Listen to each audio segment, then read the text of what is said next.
Hi friends, ಎಲ್ಲರಿಗೂ ನಮಸ್ಕಾರ. Welcome to our channel. ಹೇಗಿದ್ದೀರಾ ಫ್ರೆಂಡ್ಸ್? ಎಲ್ಲರೂ ಚೆನ್ನಾಗಿದ್ದೀರಾ? ನಾನು ತುಂಬ ಚೆನ್ನಾಗಿದ್ದೀನಿ.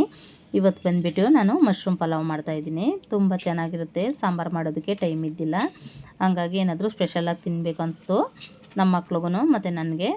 ಹಾಗಾಗಿ ನಾನಿವತ್ತು ಮಶ್ರೂಮ್ ಪಲಾವ್ ಮಾಡೋಣ ಅಂದ್ಬಿಟ್ಟು ಫಾಸ್ಟಾಗಿ ಮಾಡ್ತಾಯಿದ್ದೀನಿ. ಟೈಮ್ ಬೇರೆ ಇದ್ದಿಲ್ಲ, ಹಾಗಾಗಿ ನೋಡಿ ನನ್ನ ಮಗಳು ನನಗೆ ಹೆಲ್ಪ್ ಮಾಡೋಕ್ಕೆ ಬಂದಳು. ಇಲ್ಲಿ ಮೊದಲಿಗೆ ಎಲ್ಲನೂ ನೀಟಾಗಿ ತರಕಾರಿ ಎಲ್ಲನೂ ಕಟ್ ಮಾಡಿ ಇಟ್ಕೊಬಿಟ್ರೆ ನಾವು ಫಾಸ್ಟಾಗಿ ಮಾಡ್ಕೊಬೋದಲ್ಲ. ಇಲ್ಲಿ ಅಣಬೆನ ನೋಡಿ ಒಂದು ಪ್ಯಾಕ್ ತೊಗೊಂಡಿದ್ದೀನಿ. ಅದನ್ನು ಮೇಲೆ ಎಲ್ಲನೂ ಈ ರೀತಿ ಸ್ವಲ್ಪ ತೆಗಿಬೇಕು. ಅದನ್ನು ತೆಗ್ದುಬಿಟ್ಟು ಸ್ವಲ್ಪ ದಪ್ಪ ಇತ್ತು ಅಂದರೆ ಕಟ್ ಮಾಡ್ಕೋಬೇಕು, ಇಲ್ಲ ಸಣ್ಣಕ್ಕೆ ಮೀಡಿಯಮ್ ಆಗಿತ್ತು ಅಂದರೆ ಹಾಗೆ ಹಾಕ್ಕೋಬೋದು. ಅದು ಎಣ್ಣೆಲಿ ಫ್ರೈ ಮಾಡಿದ್ವಿ ಅಂದರೆ ಇನ್ನೂ ಸಣ್ಣಕ್ಕೆ ಆಗ್ಬಿಡುತ್ತೆ. ಹಾಗಾಗಿ ನಮಗೆ ಬಾಯಿಗೆಲ್ಲ ಸಿಗೋದಿಲ್ಲ, ಫುಲ್ಲು ಮೆಲ್ಟ್ ಆಗಿಬಿಡುತ್ತೆ ಥರ ಆಗಿಬಿಡುತ್ತೆ. ಹಾಗಾಗಿ ಸ್ವಲ್ಪ ದಪ್ಪ ಇತ್ತು ಅಂದರೆ ನಮಗೆ ಬಾಯಿಗೆಲ್ಲನೂ ಚೆನ್ನಾಗಿ ಸಿಗುತ್ತೆ, ತಿನ್ನೋದಕ್ಕೂ ಚೆನ್ನಾಗಿರುತ್ತೆ, ಟೇಸ್ಟು ಗೊತ್ತಾಗುತ್ತೆ ನಮಗೆ. ಹಾಗಾಗಿ ನೋಡಿ ನಾನು ಮೀಡಿಯಮ್ ಆಗಿರೋದನ್ನ ಸಣ್ಣಕ್ಕಿರೋದನ್ನೆಲ್ಲನ ಹಾಗೆ ಹಾಕ್ತಾಯಿದ್ದೀನಿ. ಸ್ವಲ್ಪ ದಪ್ಪ ಇರೋದನ್ನೆಲ್ಲ ಕಟ್ ಮಾಡಿ ಹಾಕ್ತಾಯಿದ್ದೀನಿ. ಇದು ನಾನು ಬಿಸಿ ನೀರಲ್ಲಿ ಉಪ್ಪು ಹಾಕ್ಬಿಟ್ಟು ಹಾಕ್ತಾಯಿದ್ದೀನಿ. ಈ ರೀತಿ ಹಾಕೋದ್ರಿಂದ ಅದರಲ್ಲಿ ಏನಾದರೂ ಸ್ವಲ್ಪ ಹುಳ ಏನಾದರೂ ಇತ್ತು ಅಂದರೆ ಅದೆಲ್ಲ ಆಚೆ ಬಂದುಬಿಡುತ್ತೆ. ಅದರಲ್ಲೂ ಸ್ವಲ್ಪ ಹುಳ ಥರ ಇರುತ್ತೆ ಚಿಕ್ಕದಾಗಿ. ನಾವು ನೋಡಿಕೊಂಡು ಈ ರೀತಿ ಕ್ಲೀನ್ ಮಾಡಿಕೊಂಡು ಹಾಕ್ಕೋಬೇಕು. ನೋಡಿ, ಉಪ್ಪು ನೀರಲ್ಲಿ ಬಿಸಿ ನೀರಲ್ಲಿ ಹಾಕಿದ್ರೆ ಆ ಹುಳ ಎಲ್ಲ ಬಂದುಬಿಡುತ್ತೆ. ಮತ್ತು ನಾವು ತಣ್ಣೀರಲ್ಲಿ ಇನ್ನೊಂದ್ಸರಿ ತೊಳ್ಕೊಂಡು ಬಂದರೆ ಕ್ಲೀನಾಗಿ ಆಗುತ್ತೆ. ಇಲ್ಲಿ ನಾನು 3 ಈರುಳ್ಳಿ ತೊಗೊಂಡಿದ್ದೀನಿ, ಮೀಡಿಯಮ್ ಸೈಜು. ಅದನ್ನು ನನ್ನ ಮಗಳು ಕಟ್ ಮಾಡ್ಕೊಡ್ತಾ ಇದ್ದಾಳೆ, ನನಗೆ ಹೆಲ್ಪ್ ಮಾಡೋಕ್ಕೆ ಬಂದಿದ್ದಾಳೆ.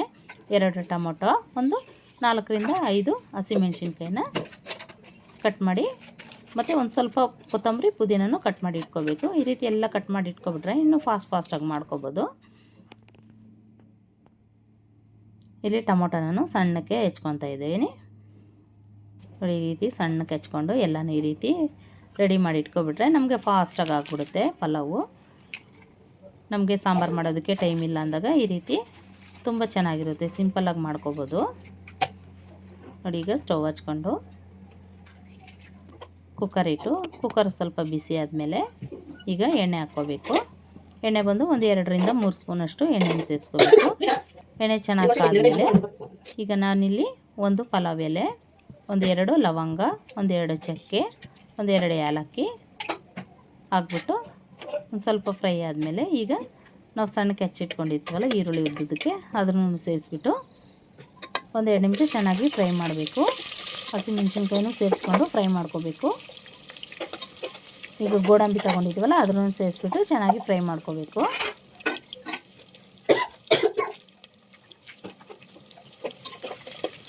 ನೋಡಿ, ಈರುಳ್ಳಿ ಹಸಿಮೆಣ್ಸಿನ್ಕಾಯಿ ಒಂದು ಸ್ವಲ್ಪ ಫ್ರೈ ಆದಮೇಲೆ ಈಗ ಶುಂಠಿ ಬೆಳ್ಳುಳ್ಳಿ ಪೇಸ್ಟ್ನ ಸೇರಿಸ್ಕೋಬೇಕು. ಇಲ್ಲಿ ನಾನು 1.5 ಸ್ಪೂನಷ್ಟು ಶುಂಠಿ ಮತ್ತು ಬೆಳ್ಳುಳ್ಳಿ ಪೇಸ್ಟ್ನ ಸೇರಿಸ್ಕೊತಾ ಇದ್ದೀನಿ.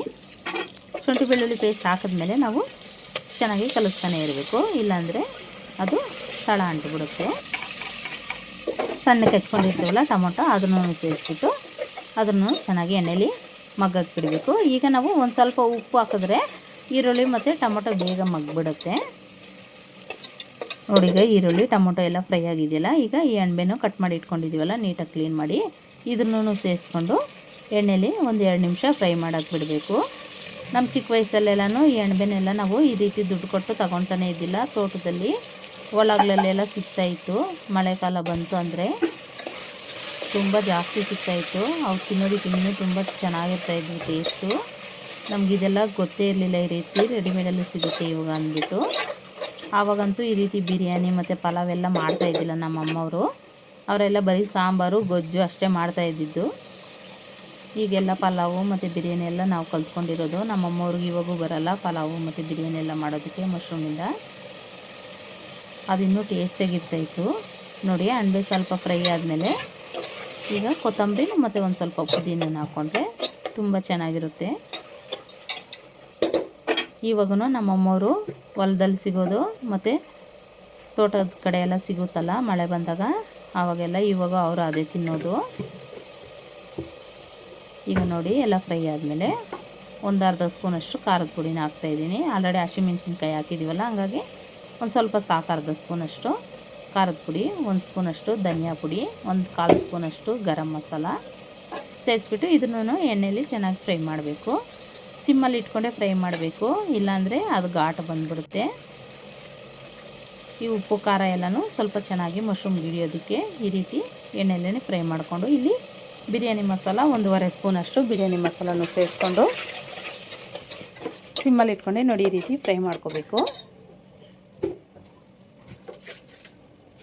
ಈಗ ರುಚಿಗೆ ತಕ್ಕಷ್ಟು ಉಪ್ಪನ್ನು ಸೇರಿಸ್ಕೋಬೇಕು. ಮತ್ತು ನೀರು ಹಾಕಿದ್ಮೇಲೆ ನಮಗೆ ಉಪ್ಪೇನಾದರೂ ಸಾಕಾಗಿಲ್ಲ ಅಂದರೆ ನಾವು ಉಪ್ಪು ಖಾರ ಎಲ್ಲ ಅಡ್ಜಸ್ಟ್ ಮಾಡ್ಕೋಬೋದು. ಉಪ್ಪನ್ನು ಹಾಕ್ಬಿಟ್ಟು ಚೆನ್ನಾಗಿ ಮಿಕ್ಸ್ ಮಾಡ್ಕೋಬೇಕು. ನೋಡಿ ಈ ರೀತಿ 1-2 ನಿಮಿಷ ಚೆನ್ನಾಗಿ ಎಣ್ಣೆಯಲ್ಲೇ ಫ್ರೈ ಮಾಡಕ್ಕೆ ಬಿಡಬೇಕು. ಈಗ ಫ್ರೈ ಆದಮೇಲೆ ಇಲ್ಲಿ ನಾನು 1-2 ಸ್ಪೂನಷ್ಟು ಮೊಸರನ್ನ ಸೇರಿಸ್ತಾ ಇದ್ದೀನಿ. ತುಂಬ ಚೆನ್ನಾಗಿರುತ್ತೆ ಮೊಸರು ಹಾಕೋದ್ರಿಂದ, ಫ್ಲೇವರು ಡಿಫ್ರೆಂಟಾಗಿ ಬರುತ್ತೆ. ನೋಡಿ ಮೊಸರು ಹಾಕ್ಬಿಟ್ಟು ಚೆನ್ನಾಗಿ ಮಿಕ್ಸ್ ಮಾಡಬೇಕು. ನೋಡಿ ಯಾವುದೇ ರೀತಿ ಕಲರು ಫುಡ್ ಕಲರ್ ಯೂಸ್ ಮಾಡಿಲ್ಲ, ಹಾಗೂ ಕಲರ್ ನೋಡಿ ಎಷ್ಟು ಚೆನ್ನಾಗಿ ಬಂದಿದೆ. ಈಗ ನೋಡಿ ಚೆನ್ನಾಗಿ ಫ್ರೈ ಆಗಿದೆ. ಎಣ್ಣೆ ಎಲ್ಲ ಮೇಲೆ ಬಂದರೆ ನಮಗೆ ಮಶ್ರೂಮ್ ಎಲ್ಲ ಚೆನ್ನಾಗಿ ಫ್ರೈ ಆಗಿದೆ ಅಂತ ಅರ್ಥ. ಈಗ ನಾನಿಲ್ಲಿ 1.5 ಲೋಟ ಅಷ್ಟು ಅಕ್ಕಿನ ನೆನೆಸಿಟ್ಟಿದ್ದೆ, ಅದನ್ನು ಸೇರಿಸ್ಬಿಟ್ಟು ಚೆನ್ನಾಗಿ ಮಿಕ್ಸ್ ಮಾಡ್ಕೋಬೇಕು.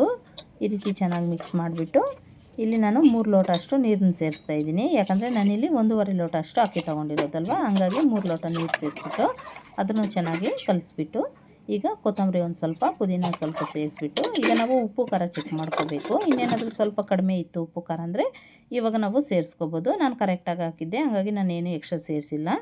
ಇಲ್ಲಿ ನಾನು 2 ವಿಸಿಲ್ಗೆ ಇಟ್ಟಿದ್ದೀನಿ. ಈಗ ನೋಡಿ 2 ವಿಸಿಲ್ ಬಂದಮೇಲೆ ಪ್ರೆಷರ್ ಎಲ್ಲ ತೆಗೆದುಬಿಟ್ಟು ಕ್ಯಾಪ್ ಓಪನ್ ಮಾಡಿದ್ರೆ ನಮಗೆ ಅನ್ನ ಈ ರೀತಿ ರೆಡಿಯಾಗಿರುತ್ತೆ. ಈಗ ನಾವು ಓಪನ್ ಮಾಡಿದ ತಕ್ಷಣವೇ ಮಿಕ್ಸ್ ಮಾಡಬಾರ್ದು, ಅನ್ನ ಎಲ್ಲ ಮೆತ್ತಗಾಗ್ಬಿಡುತ್ತೆ. ಒಂದು ಸ್ವಲ್ಪ ಆರಿದ ಮೇಲೆ ನಿಧಾನಕ್ಕೆ ಒಂದು ಸೈಡಿಂದ ಮಿಕ್ಸ್ ಮಾಡ್ಕೊಂಡ್ರೆ ಅನ್ನ ಉದುರುದ್ರಕ್ಕೆ ಚೆನ್ನಾಗಿರುತ್ತೆ. ಇಲ್ಲಿ ಮೊದಲು ನನ್ನ ದೊಡ್ಡ ಮಗಳು ತಿಂತಾ ಇದ್ದಾಳೆ, ಅವಳಿಗೆ ತುಂಬ ಇಷ್ಟ ಮಶ್ರೂಮ್ ಪಲಾವ್ ಅಂದರೆ. ಅವಳಿಗೋಸ್ಕರನೇ ಮಾಡಿದ್ದು ನಾನು ಇವತ್ತು ನಮ್ಮ ಮನೇಲಿ. ತುಂಬ ಚೆನ್ನಾಗಿತ್ತು ಟೇಸ್ಟು, ಅವಳು ತುಂಬ ಇಷ್ಟ ಆಯಿತು. ಯಾರಾದರೂ ಫಸ್ಟ್ ಟೈಮ್ ನಮ್ಮ ಚಾನಲ್ ನೋಡ್ತಾಯಿದ್ರೆ ಪ್ಲೀಸ್ ಸಬ್ಸ್ಕ್ರೈಬ್ ಮಾಡ್ಕೊಳ್ಳಿ. ನಿಮ್ಮ ಸಪೋರ್ಟ್ ನನಗೆ ತುಂಬಾ ಮುಖ್ಯ. ನಿಮಗೆ ಈ ವಿಡಿಯೋ ಹೇಗೆ ಅನಿಸ್ತು ಅಂದ್ಬಿಟ್ಟು ಕಾಮೆಂಟ್ ಮೂಲಕ ತಿಳಿಸಿ.